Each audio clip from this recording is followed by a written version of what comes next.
Welcome to another episode of We Don't Die, where my goal is to give you evidence that although our bodies will disappear, we survive physical death.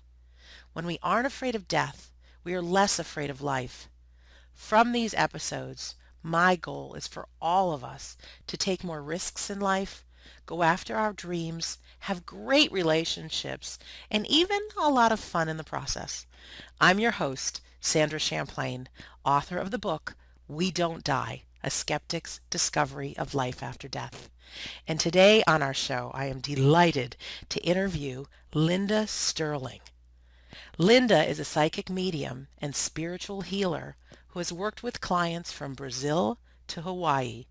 She's known for her practical approach on applying spirit information to help you in this lifetime, whether it's bringing you more peace, helping you examine your choices, or finding ways you can use the help of spirit guides to make your life better.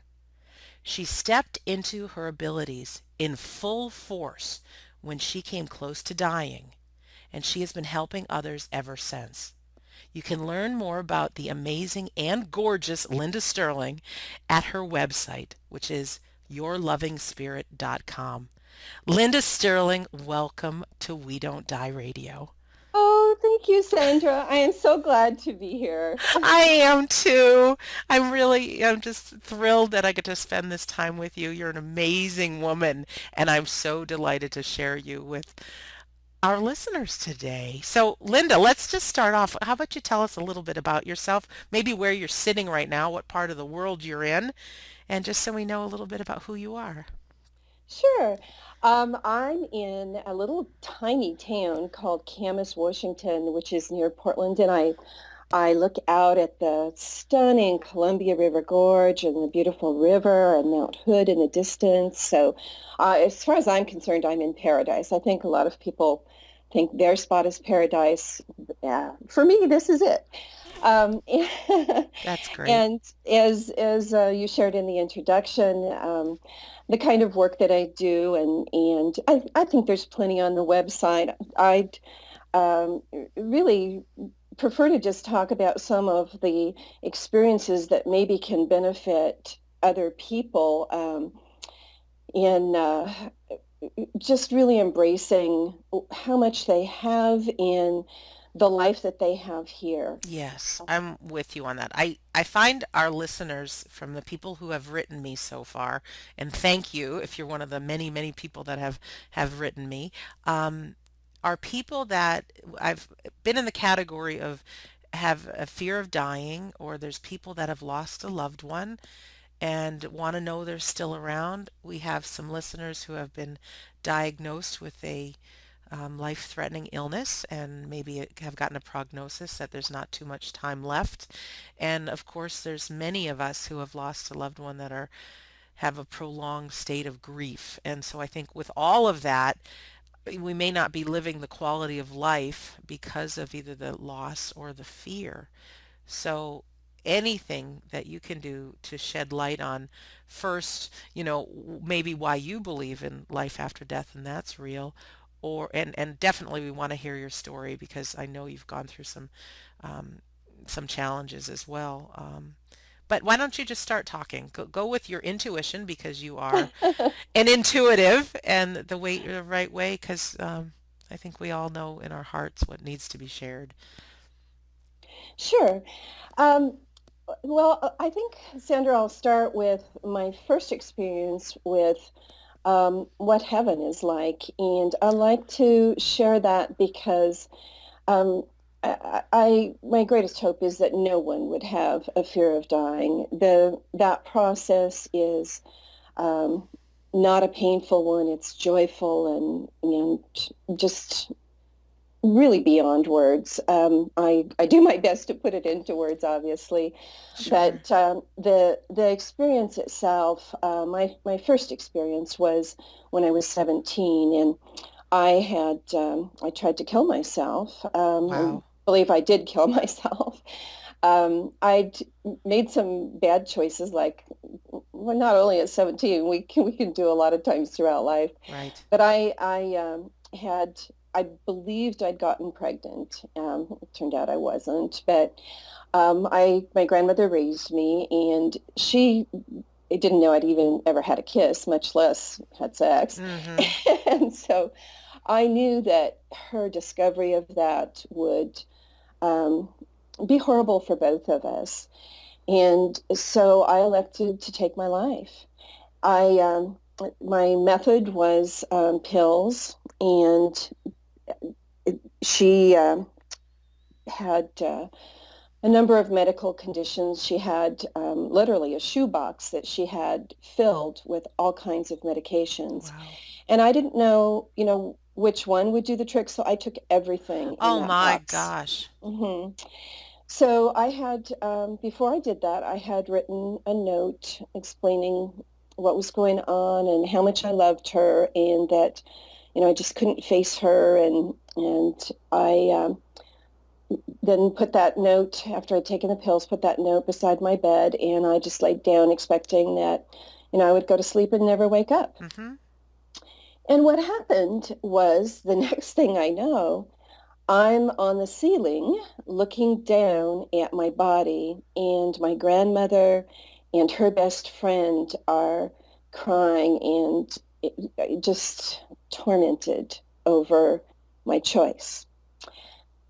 Above me, there is this most uh, warm and love-filled light, and it was a tunnel for me at that time. Um, and uh, no one at that stage in my life that I'd been really close to had passed, so there weren't any people that I recognized. There were just um, what I call light energies. Mm-hmm. I knew that they were people of some kind, but they were telling me that everything was okay, that I could be there. Um, but also then I heard what I know was the voice of God. And I was being told that either way was okay, but I had choice. I could go back into my body, or I could come up into that realm. In the examination of my choice, there were two things that were predominant. Mm-hmm. My love for my grandmother was just enormous. Yes, I know how that love is with my Grammy, Yes, who's, yeah, yeah. yeah. It just brings me to tears thinking of her, actually. And I also could feel, although I didn't have a seeing of what my life was going to look like if I went back. But I knew that I had other things that I was supposed to learn and give. And so pretty obviously, I chose to come back. Right? But it was, as anyone who's had that kind of experience, it was something that stuck with me. But again, I was pretty young, and so, I went along trying to not think much about that for many, many years.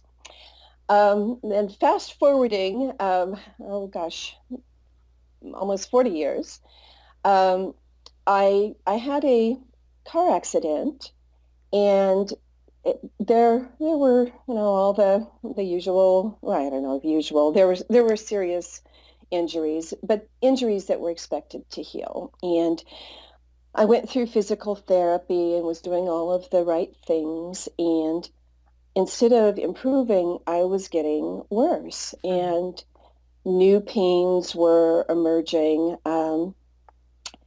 that were high level. I was in a state of pain, and pretty much everybody knows pain scale goes from 1 to 10, with 10 Yes. being the highest. And Right? and I was in for a couple of years there, about 7, 8 all the time, and then it went even higher. So really capsulizing, because I've written about this on my website and in my book, and um, the gist of it was the the doctor discovered that my bone marrow was abnormal, so I started seeing an oncologist, and Oh my.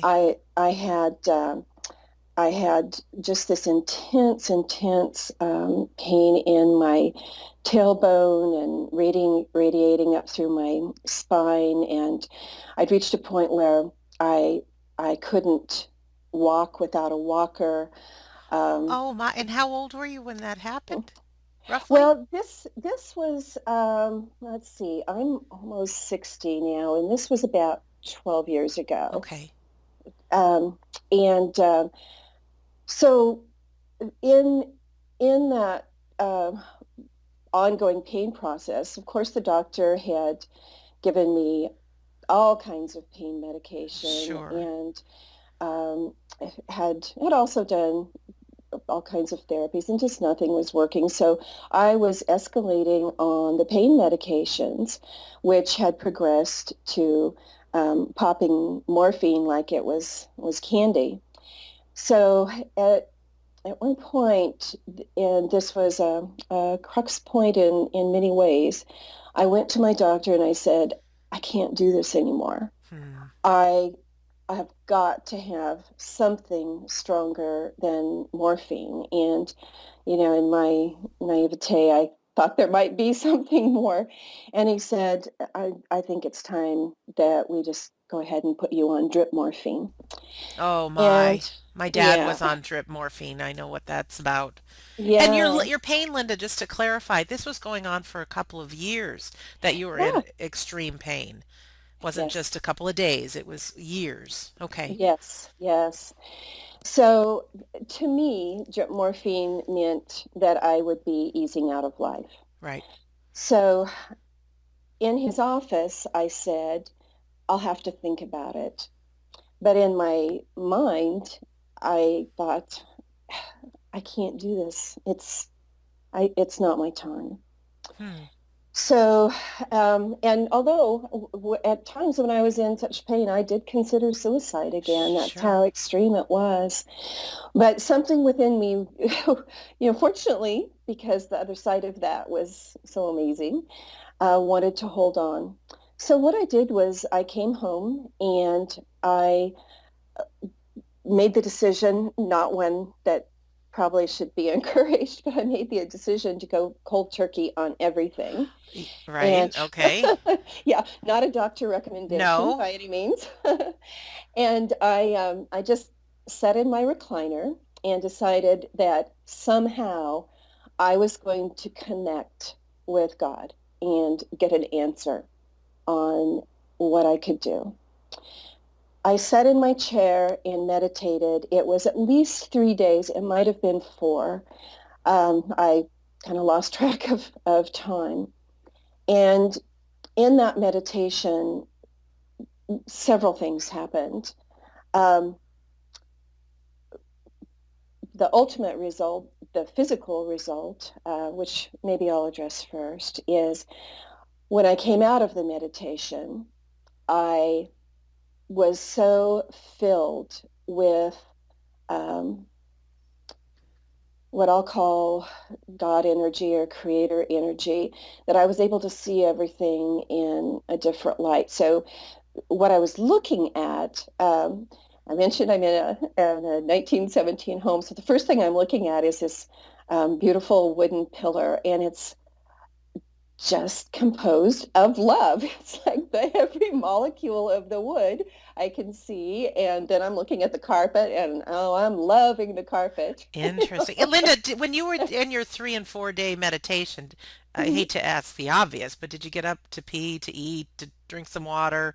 Did you take care of yourself? Actually, nothing. I never moved for all Oh of that time. my. Okay. Yeah. And so after I, finished admiring the carpet and the woodwork, I got up and stood unaided. I was able to, walk uh, into my kitchen and my bathroom, and by the end of that week, I was able to walk around the block. And at the end of the month, I was taking dance lessons. So, No you pain know, pills, no no pain morphine drip, pills, no nothing, pain. nothing.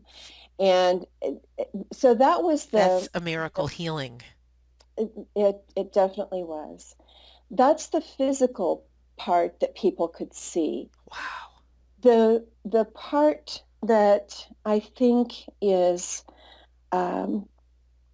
well, not think, I know is more important was the transformation inside of me.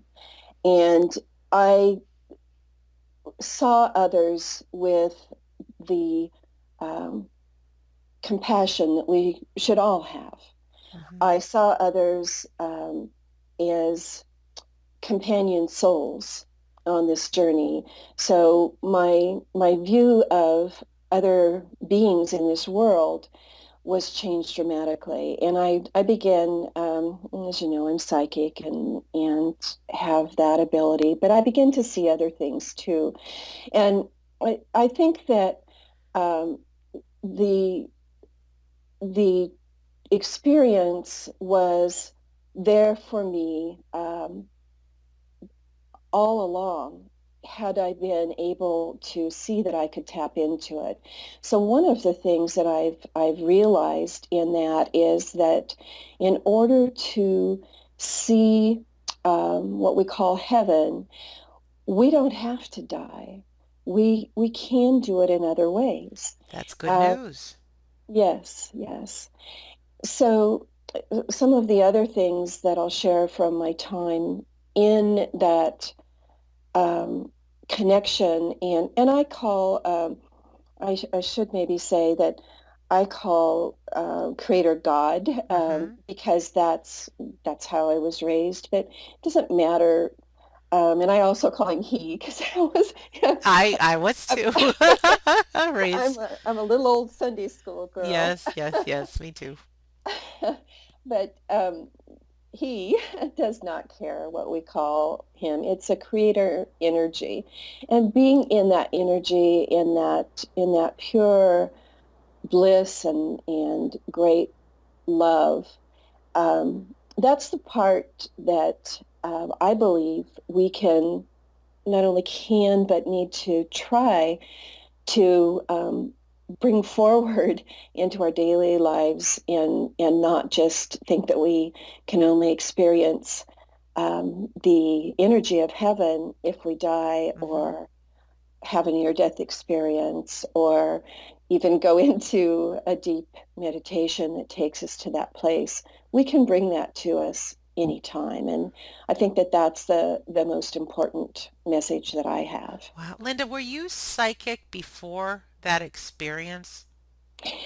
I was, but not to that degree. I had interesting experiences as a child, and also one of the elements of being raised in a fairly strict religion was being psychic was not okay. So, yeah, That's correct. yeah. So I I hid that, and even when I met you a few years ago, Sandra, I was very reluctant to talk about any of that. And as as time has passed, and I've been able to communicate more with um, those above, I know that we're given that ability, and everyone has it. It's not just me. Everyone has. They just either tap into it or don't, so that we can improve our lives here and improve the lives of others. So it's always accessible. It's really a blessed thing. When it's not good is when people are using it falsely, and I think that that's what the Bible was warning against. There are people who use that ability in or even fake that ability and take advantage of others. So having that ability and using it in the right way is certainly a good thing. Is everybody able to do maybe this is not the right way of saying it. Um, the miraculous healing that you underwent, I know there's a lot of people that would love that. And I also know that there's people that have prayed for things like that and it didn't happen. Can you shed any light on maybe healing and why maybe it works for some and not for others? I don't mean to make light of that, but I know when my own dad died, I tried everything for miracle healing. So he was visualizing, I was visualizing, we went everything you could imagine we Hmm. unsurfaced. And now after the fact, I see that my dad had to go the way he did, and I honestly believe that he's still my partner in getting my book and my message out. And because of his death and the pain and everything he experienced, not only do I have my book, but there have been thousands of individuals that have gotten some incredible relief from their grief from my survivegrief.com site, and my all the free information there, from my book, from now this show. None of that would have been available without dad going the way he did. So in that case, it wasn't appropriate to have a miraculous healing, I don't think. And this is just my impression. But for someone who is suffering, is there something that they can do? Or if the miraculous healing doesn't happen, what advice then? Sure. Well, first of all, that was the way that your dad was supposed to pass, and he did everything he was supposed to do, and you Right. did as well. Um, when I work with people for healing, um, I know that not everyone is going to be able to heal. A number are, and we all have within us the power to tap into that. All I do when I work with people is I help them see that power and give a little assist. But not everyone is supposed to Mm-hmm. recover. When we are sent here to Earth, we have what I believe are three purposes: to love, to learn, and to give to others. And sometimes in our passing, we are doing that for a purpose that is greater than anything that we can divine. Um,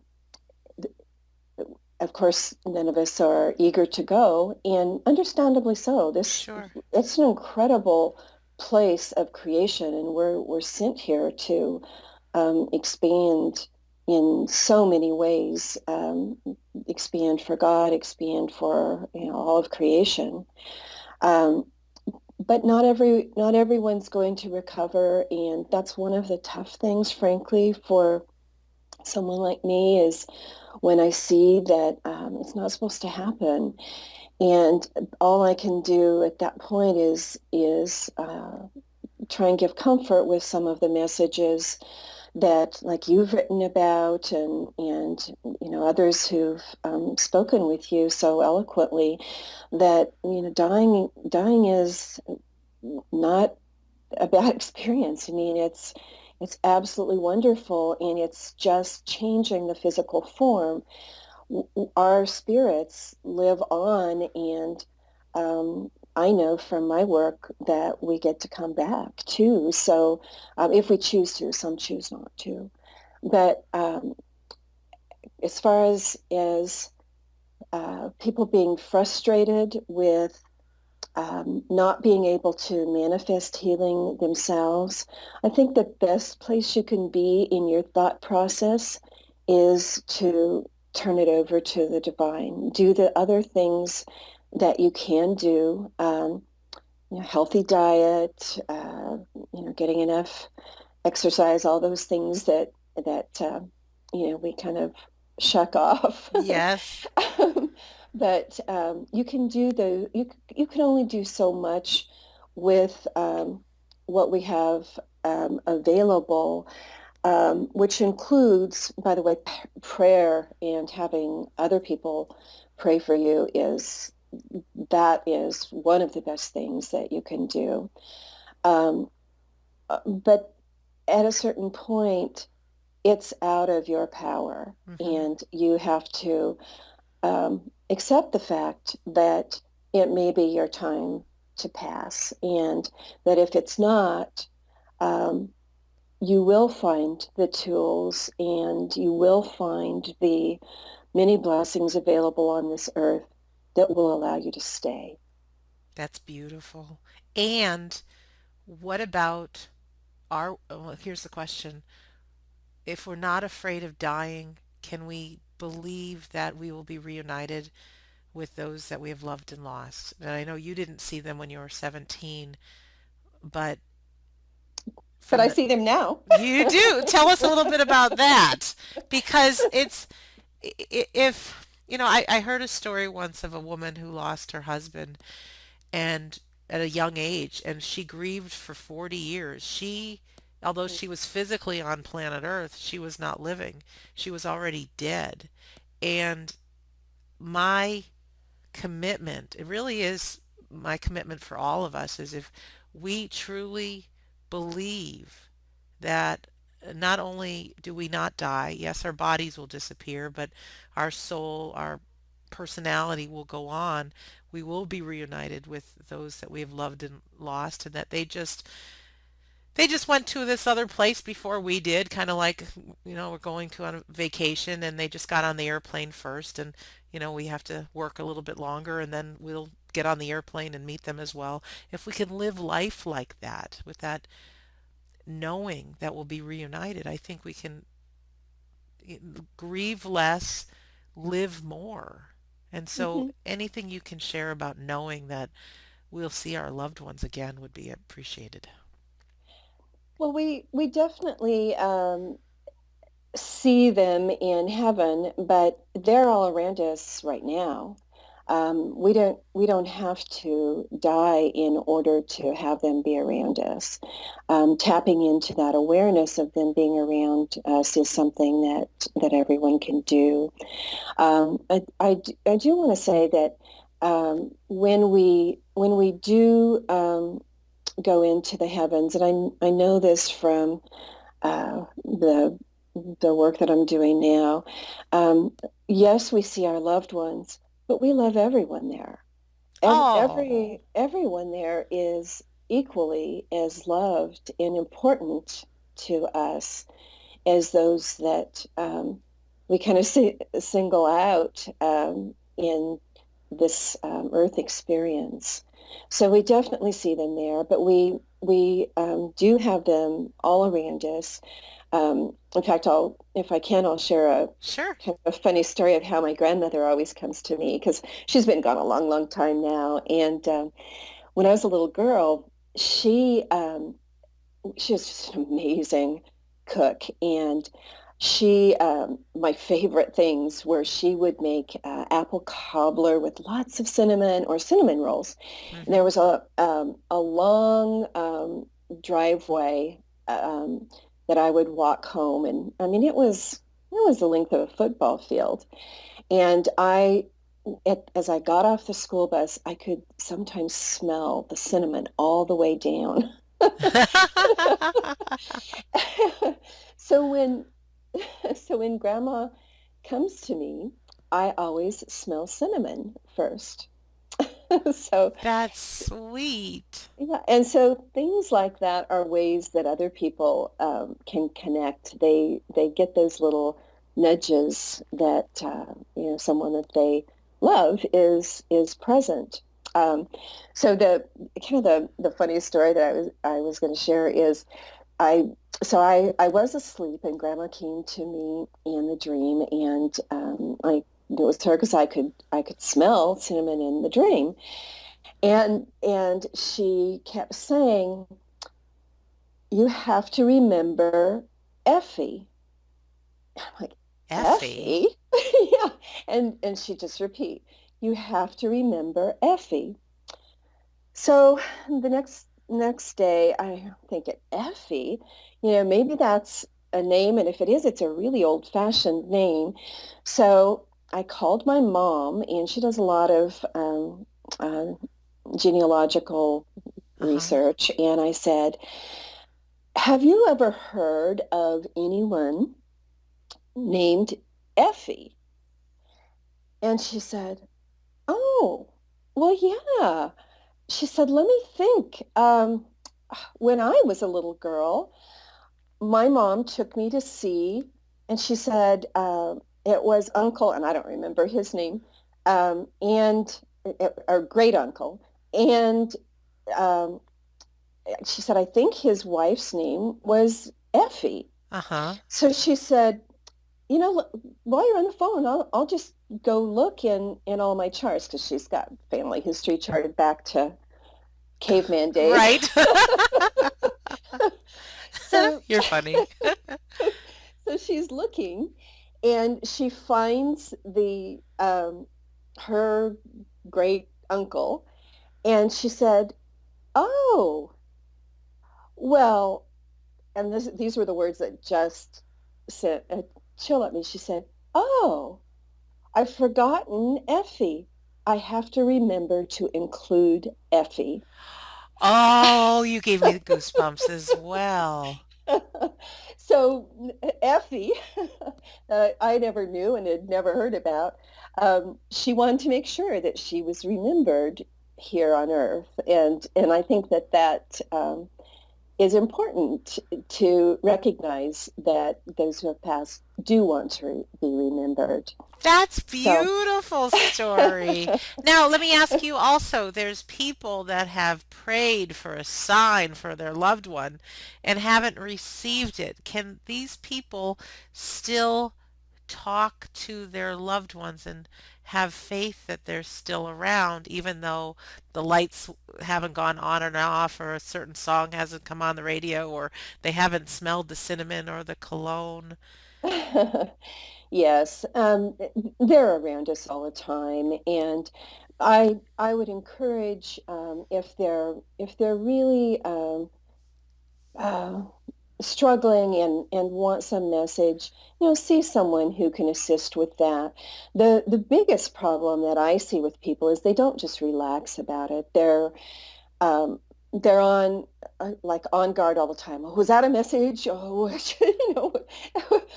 where is it? And if they relax about it, it makes it easier. When we are in a meditative state, for example, or in a more peaceful state, so many more things come to us and happen. And so that's something that we want to try and achieve. I had a young woman, Linda, who emailed me and she was ready to take her own life. Um, and it was over the death of her brother. He had shot himself with a BB gun accidentally. The Mm. ricochet, it hit whatever vein and it killed the brother. And the sister was just devastated. And she was young. She was in, I think, her early 20s. And she had just come to me for some guidance, like she was desperate to have a sign. And of course, I encouraged her to talk to some people because you don't want to play around with someone talking about suicide. So I did Absolutely. everything I knew to do there, but I also said something to her, and this just struck me intuitively, is our energy is used, I believe, by our loved ones who have passed over to do some of these signs. Everything that is in our universe is all made up of energy, and Oh, yes. if we are feeling really sluggish and low and in deep pain, it's not so easy for someone to just come in and, turn on the television or the light switch or something.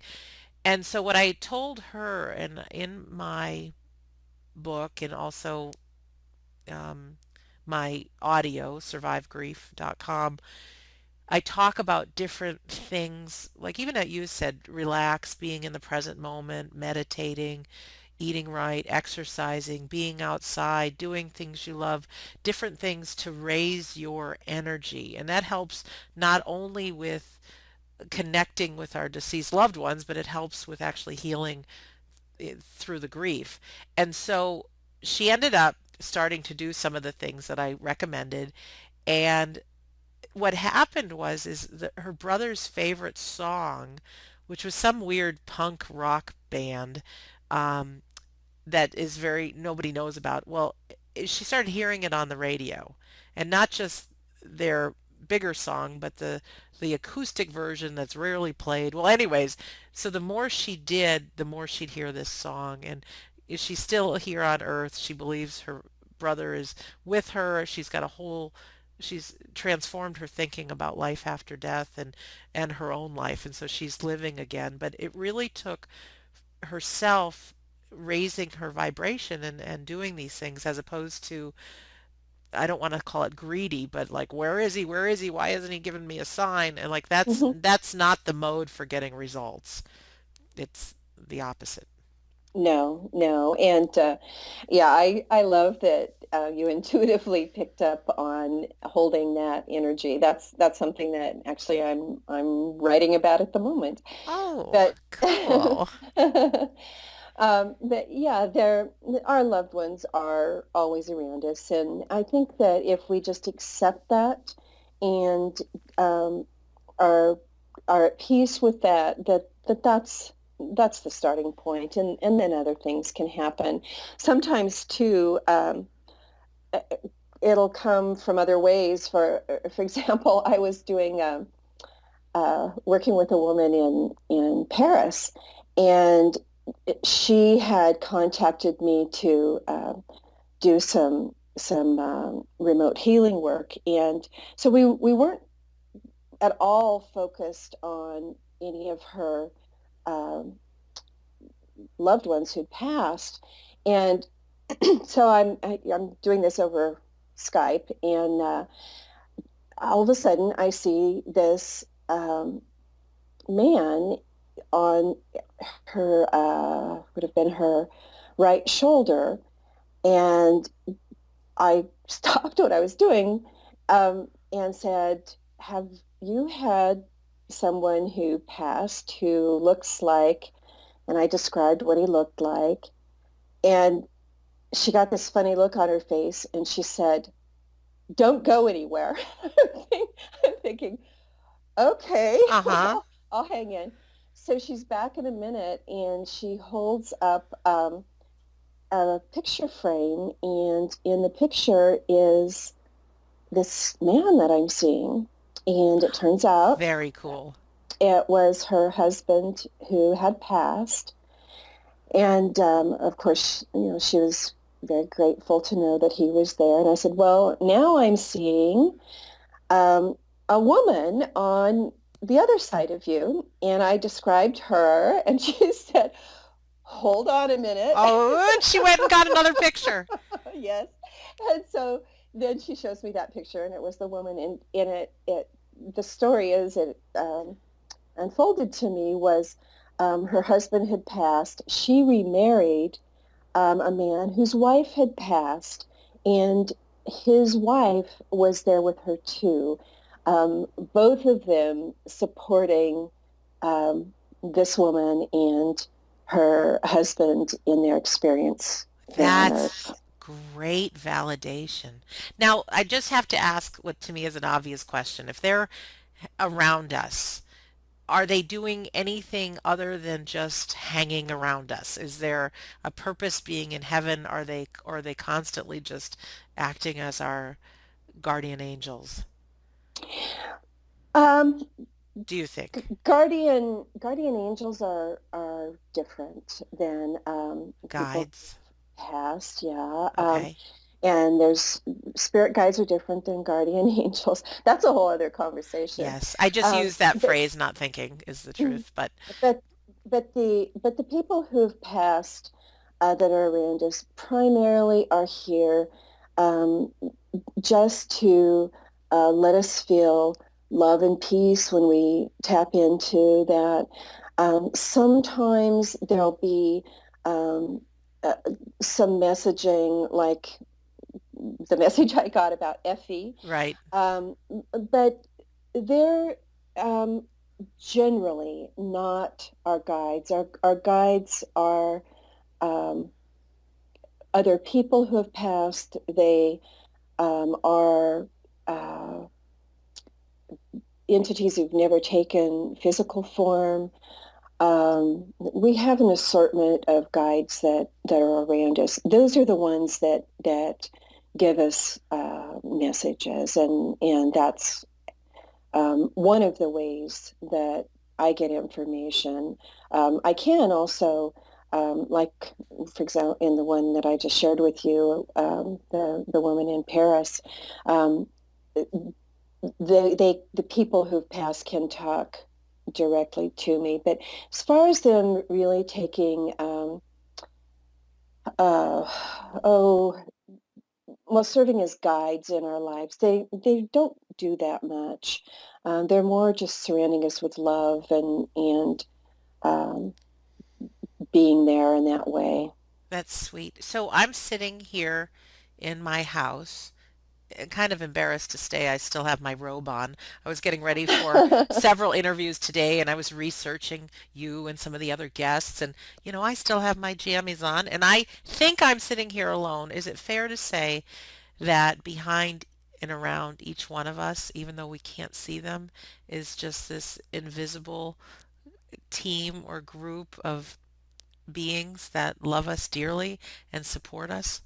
Absolutely.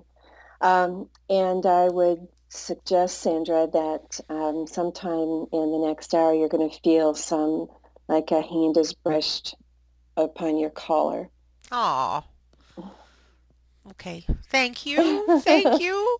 Well, You're time welcome. goes fast, Miss Linda. So what I would love is for if you would just share a little bit about who you are for the world. And one of the biggest gifts that I get out of talking to so many people is once we have distinguished that life after death is real, whether it's a near-death experience or some of the other wonderful things our guests have said, it seems like our guests make their life about making a difference with others on the planet, and you are no different.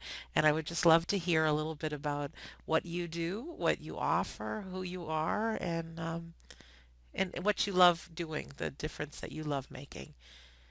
Sure. I think that my overall goal is to have other people experience some of the transformations that I've experienced, and that takes place in a lot of different ways. Sometimes it is connecting people with those that they love who've passed and just helping them attain a greater sense of peace Mm-hmm. in knowing that they're there. Other times I spiritually assist with healing. There's in my book I have described a little bit of those, um, and then I uh, teach, speak. There's more information on my website, which is yourlovingspirit.com. Um, I think that more than going into um, again more about me because there's plenty of information out Right. there. I would just like to encourage everyone to look at what I think are the key components of why we're here. We're here to love. That's number one. That it isn't just asking to be loved. So many of us are just trying to find a way to quote unquote get others to love us by being thinner, smarter, Right. whatever. And what we're really supposed to be doing is putting the love at ourselves, and then it is returned. So that's number one. We're also here to give to others, and the giving component is the listening when sometimes it's not fun, by just giving a smile to someone who maybe no one else is paying attention to, by holding a peace in our heart about others and their decisions and not judging. And then we're here finally to learn. I know approaching, like I said, I'll be 60 shortly, and I have learned so much and have so much more to learn. And that's one of the greatest blessings of life is to just have so many opportunities to learn more about this world and what we can do to make a difference here. Um, Learning too that we're not limited to Earth, that just because we're in physical form doesn't mean that we can't tap into all that is beyond, and it's there to help us. I love that. I'm writing that down. Okay, Linda, I'd like to read something that I cut and pasted from your website. You don't know what I'm going to say, but listen. Now, this is a quote from Linda Sterling, our guest, from her website, yourlovingspirit.com. She says, "Every day I hear people say, 'I wish I had.' And then they say they wish they had more money, a better relationship, a better job, and so on. I'd like to ask each person to consider going outside the thoughts of ego and their self-desires and begin to ask, how can I bless others today? If each one of us gave thought daily how we could bring even the smallest blessing to another, our world would quickly transform. Please consider and pass along the idea that you can be the blessing." I love that. Oh, thank I you. love that. I love that. And that ties in really, really with what you just said about learning, about loving, and about giving to others, even just the smallest things that make a difference. I think um, doing that and making a habit of that, not to get things back yourself, but just for the sheer feeling of being able to serve. And certainly what does happen is great things do come back. So Linda, thank you so much for spending this time with us. Oh, you're welcome. Really a delight. And I was thrilled that I got to spend time with you, catching up with a friend. And also, you talk about love, and what really comes through in your voice and your being is just love. So that Oh. love that you felt for the carpet, I feel like you're just exuding that love. And I caught it right over here, 3,000 miles away from my couch in my jammies in Massachusetts. So thank you. You're welcome. You're You're welcome. welcome. Thanks. And for our listener, I really want to thank you for listening today, whether you're in your car or in your home or you're out for a walk and you've got your headset on, wherever you are, thank you for taking the time to be here to listen in. I hope this interview has made a difference for you today. If you want to find out more about Linda, of course, her website is yourlovingspirit.com. But I have a website where you can actually see Linda's picture, and you can also press the play button and listen to some of the past interviews if you haven't. And that website is WeDon'tDieRadio.com. And if you enjoy the show, if this has made a difference for you, your comments are appreciated. And on that website, there's a button to contact Sandra, and you can certainly send me an email with any testimonial or any good words that if this has made a difference, or if you're listening on iTunes, you can also comment or rate the show there. Believe it or not, your words do make a difference. There's a lot of pain and suffering in the world right now, and people more tend to believe others that have listened versus what me or one of the guests says about how the show is. So I would appreciate that. So in closing, I want to just close with the words of our wonderful guest, Linda Sterling. In all that you do, be the blessing. This is Sandra Champlain. I believe that life is an education for the soul and that your life here on earth is important. So thanks for listening, and we'll see you soon.